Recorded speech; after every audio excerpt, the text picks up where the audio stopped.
जब आपने जेई की प्रिपरेशन स्टार्ट की थी तब आपका गोल आईआईटी बॉम्बे सीएस था। फिर धीरे धीरे प्रिपरेशन आगे बढ़ती है। कुछ लोग जेई की प्रिपरेशन को लेकर इतने ज्यादा सीरियस नहीं थे। कुछ लोगों को कोचिंग में कुछ समझ नहीं आ रहा था। कुछ लोग डिस्ट्रैक्ट हो गए। वेल, जेई की preparation is not just a race, is like a marathon, जहां पर इस तरीके के कई सारे चैलेंजेस आते रहेंगे। And let me tell you, इस वीडियो को देखने के बाद आपको इस तरीके की और कोई भी वीडियो देखने की बिल्कुल जरूरत नहीं पड़ेगी। इस वीडियो के अंदर में हर एक प्रॉब्लम का सलूशन देंगे। अगर आपको कोचिंग में कुछ समझ नहीं आ रहा, उसे कैसे टैकल करना है, अगर आपके बहुत ज्यादा चैप्टर छूट चुके हैं, कुछ चैप्टर ऐसे हैं जो आपको समझ नहीं आए या जिसके आपके क्वेश्चन सॉल्व नहीं होते, जिसे हम बैकलॉग कहते हैं, उन सारे चैप्टर्स को कैसे क्लियर करें अपनी 12th स्टार्ट होने से पहले। क्वेश्चन प्रैक्टिस किस तरीके से करनी है, क्वेश्चन सॉल्व कहां से करना है, कौन से रेफरेंस बुक यूज करनी है, कौन से मॉड्यूल यूज करने हैं, और इन सारी प्रॉब्लम का सॉल्यूशन आपको सिर्फ इस एक ही वीडियो में मिल जाएगा। Now the question arise, can you still crack the JEE? If you start now, watch till the end to know your answer. First of all, question solving is important. कई सारे JEE aspirants को ऐसे लगता है कि अगर हमने सिर्फ और सिर्फ वीडियो लेक्चर देख लिए, दिन के 3 वीडियो लेक्चर देख लिए, उसके नोट्स बना लिए, प्रिपरेशन खत्म। कई सारे जेई एस्पिरेंट्स का ये डाउट है कि हमसे लेक्चर तो हो गए लेकिन उसके क्वेश्चन सॉल्व नहीं होते। क्वेश्चन प्रैक्टिस करने के लिए हमें टाइम नहीं मिल रहा। हमें मॉड्यूल सॉल्व करना चाहिए या रेफरेंस बुक सॉल्व करना चाहिए? हमें अभी तक यही डाउट है कि पीडब्ल्यू के मॉड्यूल सफिशिएंट है या नहीं है। First of all, question solving important है, और वो भी अपार्ट फ्रॉम जो क्वेश्चंस आप अपने लेक्चर के अंदर में सॉल्व कर रहे हो। जो आपको डीपीपी दी जाती है उससे आपकी लेवल अप होती है, लेकिन जब आप खुद से एक्सटर्नल मॉड्यूल या रेफरेंस बुक के थ्रू क्वेश्चन सॉल्व करते हो तो वो एबिलिटी बिल्ड होती है आपके नए क्वेश्चन को सॉल्व करने की, जिससे आपके कंसेप्ट और ज्यादा स्ट्रांग होते जाते हैं। वेल, ये प्रॉब्लम कई सारे एस्पिरेंट्स फेस कर रहे हैं कि लेक्चर देख लिए लेकिन उसके क्वेश्चन सॉल्व नहीं होते। इसका मेन रीजन यही है कि या तो आपने लेक्चर ठीक से नहीं देखा, या लेक्चर के अंदर में जो बेसिक लेवल के क्वेश्चन कराए गए जिसके अंदर में आप ये सीखते हो कि किसी भी कंसेप्ट की एप्लीकेशन कैसे करनी है, क्वेश्चंस के अंदर में बेसिक क्वेश्चन कैसे सॉल्व करने, या तो आपने वो ठीक से नहीं किए। ये दोनों चीजों के अंदर में प्रॉब्लम आती है, तभी आप ये प्रॉब्लम फेस करते हो कि लेक्चर हो गए लेकिन क्वेश्चन सॉल्व नहीं हो रहे। अगर आपने किसी भी एक पर्टिकुलर लेक्चर का, अगर आपने किसी भी एक पर्टिकुलर चैप्टर का लेक्चर देख लिया तो उसके मिनिमम 50% क्वेश्चन आपसे सॉल्व, प्रीवियस ईयर क्वेश्चन आपसे सॉल्व हो ही जाने चाहिए। उसके बाद आपको रेफरेंस बुक या मॉड्यूल के ऊपर में जाना है। वेल, जिस भी पर्टिकुलर कोचिंग में आप पढ़ रहे हो, आप उसका मॉड्यूल सॉल्व कर सकते हो, या तो रेफरेंस बुक के लिए मैंने सेपरेट वीडियो बना रखी है कि कौन से सब्जेक्ट के लिए आपको कौन सी रेफरेंस बुक फॉलो करनी है। वेल, कई सारे जेई एस्पिरेंट्स ऐसा सोचते हैं कि एक बार हम अपना पूरा सिलेबस कंप्लीट कर ले, उसके बाद हम प्रीवियस ईयर क्वेश्चन सॉल्व करेंगे, उसके बाद हम अपने मॉड्यूल सॉल्व करेंगे। आपका सिलेबस कभी कंप्लीट नहीं होने वाला, उससे पहले आपकी एग्जाम आ जाएगी। इसलिए यह याद रखना है कि जिस दौरान आपका लेक्चर या वो चैप्टर आपके कोचिंग के अंदर में चल रहा है, उसी दौरान आपको उसकी एक्सटर्नल प्रैक्टिस भी करनी है। जरूरी नहीं है कि आप पूरा मॉड्यूल एक बार में कंप्लीट कर दोगे, लेकिन उसी दौरान जैसे आप लेक्चर से आ जाते हो, जैसे आपने नोट्स रिवाइज कर लिए, उसके बाद आपको उस पर्टिकुलर टॉपिक वाइज आपको उसके क्वेश्चन सॉल्व करते जाने हैं मॉड्यूल या रेफरेंस बुक से। जिस भी दिन आपको उस पर्टिकुलर चैप्टर का वो टॉपिक पढ़ा दिया गया, उस टॉपिक के उस दिन मॉड्यूल के सारे क्वेश्चन सॉल्व हो जाने चाहिए। आपको अप्रोक्सीमेटली ये ट्राई करना है कि अगर मॉड्यूल के अंदर में 150 से 200 क्वेश्चन दे रखे तो एटलीस्ट 50 to 70 क्वेश्चन तो सॉल्व हो ही जाए, जिस दौरान आपका लेक्चर आपकी कोचिंग क्लासेस में चल रहा है। वेल, ये बैकलॉग क्रिएट होने का एक one of the major reason ये भी रहता है अनसर्टेनिटी। लोग अलग अलग प्लेटफॉर्म से, अलग अलग यूट्यूब चैनल से पढ़ने का ट्राई करते हैं, किसी भी एक कोचिंग के ऊपर में स्टक नहीं रहते। कई सारे लोग अनस्टेबली पढ़ाई करते हैं कि यूट्यूब से कभी देख लिया, कभी किसी और कोचिंग क्लासेस से देख लिया। आपको इस पूरे 2 साल के दौरान डिसिप्लिन रहना बहुत ज्यादा इंपॉर्टेंट है, जिसके लिए आपको किसी भी एक पर्टिकुलर कोचिंग से जुड़े रहना बहुत बहुत ज्यादा इंपॉर्टेंट है। पर कई सारे जेईई स्टूडेंट्स मुझे ये डाउट पूछ रहे थे कि अगर हम एक बेस्ट कोचिंग या बेस्ट ऑनलाइन बैच अगर ज्वाइन करनी है, सबसे बेस्ट प्लेटफॉर्म कौन सा रहेगा? Well, I would like to recommend you iConta. Well, iConta, we started off as a management preparation coaching. In just 5 years, grew up to the largest online MBA coaching. जिन्होंने कई सारे results दिए, उनका top content, faculties, doubt solving, और इस field के अंदर में 25 ईयर प्लस का एक्सपीरियंस है। ये ऑलरेडी 15,000 प्लस स्टूडेंट्स को उनके ड्रीम MBA कॉलेज के अंदर में पहुंचा चुके हैं। And now they ventured into K-12 verticals like IPMAT, CLAT, CUET, and soon got brilliant result. Now to provide same quality education in JEE category, iConta ने acquire किया है ATP स्टार को। वेल, ATP स्टार जो found किया गया है Vineet Khatri sir ने, जिनका नाम सब लोगों ने सुन रखा होगा, वो कोटा के one of the top chemistry faculty में से एक, जो अभी तक डेफिनेटली हजारों लाखों बच्चों तक पढ़ा चुके होंगे, जिनके पास में उस कोचिंग इंडस्ट्री का पूरा एक्सपीरियंस है। फॉर इंस्टेंस, लास्ट ईयर के क्रैश कोर्स में 1 out of every 3 students got 99%। Apart from results, iConta के कुछ सबसे इंपॉर्टेंट फीचर्स जैसे 24/7 डाउट सपोर्ट, जिसके अंदर में आप अगर कोई भी क्वेश्चन को इस प्लेटफॉर्म पे अपलोड करते हो तो आपको विद इन 15 to 20 मिनट्स उसका सोल्यूशन प्रोवाइड कर दिया जाए। यहाँ आपको highly relevant JEE level question ही प्रोवाइड किए जाएंगे, और इस साल के एग्जाम में भी 15 क्वेश्चन सेम थे जो आपको iConta के क्लासेस क्लासेस में पढ़ाई गई थी। They also provide with personalised mentorship, जहां आप अपने फैकल्टी के साथ किसी भी टाइम कनेक्ट कर सकते हो,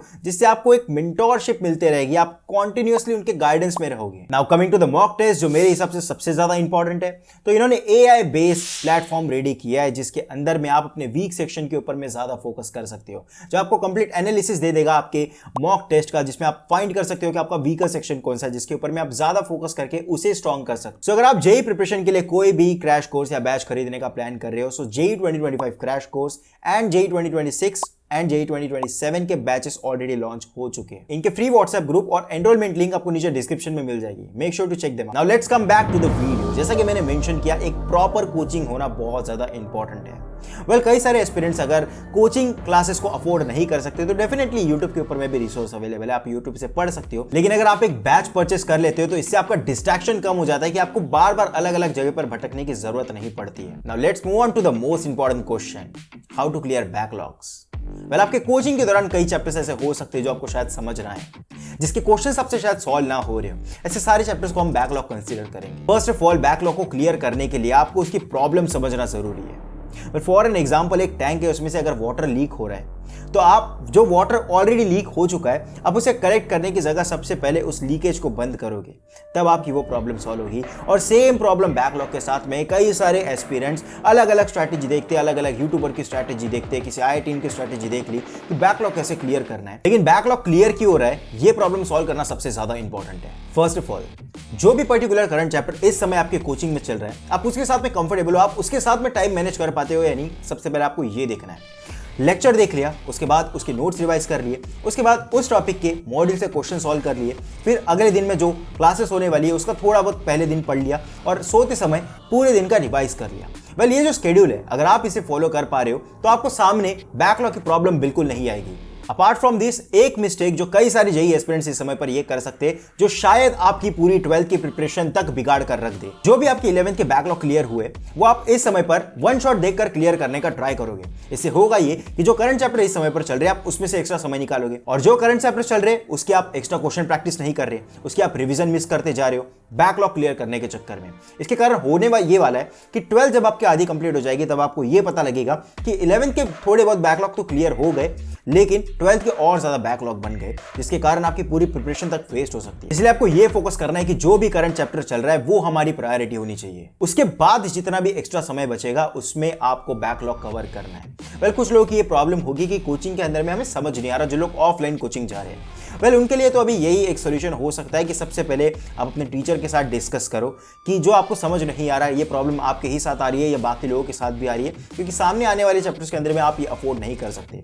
और जो चैप्टर्स आपके छूट चुके हैं, जो आपको समझ नहीं आए, आप उसे वन शॉट देखकर क्लियर कर सकते हो। वन शॉट भी सिर्फ तभी देखना है जब आप ऑलरेडी उस चैप्टर को लेक्चर के अंदर में पढ़ चुके हो, बस आपको थोड़ा बहुत समझ नहीं आया। और बैकलॉग के अंदर भी आपको सबसे पहले ऐसे चैप्टर्स को कवर करना स्टार्ट करना है जिस चैप्टर के प्री रिक्विजिट्स आपको सामने क्लास 12th के अंदर में आ रहे हो, जिस चैप्टर का काम आपको क्लास 12th में हो, जिसके कारण क्लास 12th का कोई चैप्टर आपका अटक ना रहा हो। और ऐसे सारे इंपॉर्टेंट चैप्टर्स की एक लिस्ट बनाओ और उस सीक्वेंस वाइज उस चैप्टर को कवर करते जाओ। आपका मेन फोकस बैकलॉग कवर करने पे नहीं होना चाहिए, मेन फोकस इस पे होना चाहिए कि सामने आने वाले एक भी चैप्टर आपका बैकलॉग ना बन रहा हो। बाकी डेफिनेटली आपका क्लास 11th और क्लास 12th का सिलेबस कंप्लीट होने के बाद जो टाइम बचेगा, उस टाइम में आप इन सारे बैकलॉग्स को कवर कर सकते हो। Now let's come to revision. आपने जो कुछ भी पढ़ा, भले आपने कितने ही लेक्चर कर लिए, आपने मॉड्यूल सॉल्व कर लिए, एक एक चैप्टर के 150 क्वेश्चन सॉल्व किए, लेकिन आपने रिवीजन ही नहीं की, पूरी प्रिपरेशन एक हफ्ते पहले वेस्ट हो जाएगी। जस्ट रिमेंबर वन थिंग, आपको 90 चैप्टर्स अप्रॉक्सीमेटली पूरे जेईई के प्रिपरेशन के एग्जाम के एक हफ्ते पहले रिवाइज करना स्टार्ट करना है, जिस दौरान आप टेस्ट भी दे रहे होंगे। और उस दौरान अगर आप एक भी चैप्टर मिस कर देते हो तो शायद हो सकता है उस चैप्टर के क्वेश्चन आपके एग्जाम में ना बने, तो ये पूरी 2 साल की प्रिपरेशन किसी काम की नहीं रहेगी। इसलिए टाइम टू टाइम रिवीजन करना बहुत ज़्यादा इंपॉर्टेंट है। अब जब हम रिवीजन भी करते हैं तो एक एक चैप्टर के नोट्स कभी कभी पूरे बुक के बन जाते हैं, 200 पेजेस की एक चैप्टर के नोट्स होते हैं, तो हम इतने बड़े नोट्स को कैसे रिवाइज करें? रिवीजन करने की भी एक टेक्निक होती है। रिवीजन के अंदर में 2 पार्ट आ जाते हैं, एक हो जाते हैं सॉल्व्ड क्वेश्चन को रिवाइज करना और एक आ जाता है उसकी थ्योरी को रिवाइज करना। जो भी पर्टिकुलर चैप्टर आप पढ़ रहे हो, मान लो आपने एक चैप्टर पढ़ा जैसे कि रोटेशनल मोशन हो गया, उसके अंदर में आपने एक थ्योरी पढ़ी, जो आपने 200 पेजेस के नोट्स बनाए, उसके अंदर में लेक्चर में जो क्वेश्चन सॉल्व कर रखे हैं वो भी मेंशन है, और उसके बाद जो आपने एक्सटर्नल क्वेश्चन मॉड्यूल से सॉल्व किए उसकी एक अलग बुक बनी, उसमें आपने अलग क्वेश्चन सॉल्व कर रखे हैं।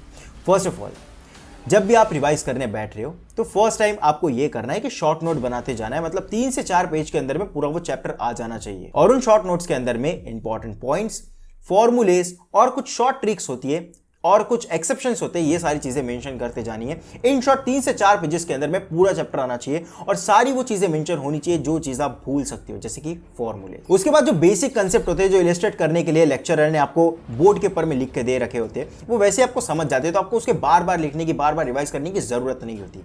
और जो क्वेश्चन आपको लेक्चर के अंदर में सॉल्व करा के दिए वो एप्लीकेशन बेस्ड क्वेश्चन होते हैं, उसे एक बार दिमाग में रिवाइज करने का ट्राई करो, क्वेश्चन पढ़ के कि क्या मैं इसे सॉल्व कर सकता हूं, जो कंसेप्ट इसमें लग रहा है क्या मुझे पता है, कैलकुलेशन करने की जरूरत नहीं है। अगर आप सिर्फ इतना रिवाइज कर सकते हो तो वो क्वेश्चन रिवाइज हो गया। और एक टाइम के बाद जो भी आपकी थ्योरेटिकल रिवीजन है, जो भी आप थ्योरी को रिवाइज कर रहे हो, वो आपको यूज टू हो जाएगी और 2 से 3 रिवीजन के बाद में ये इररिलेवेंट हो जाएगी, क्योंकि हर एक चीज आपको रट जाएगी।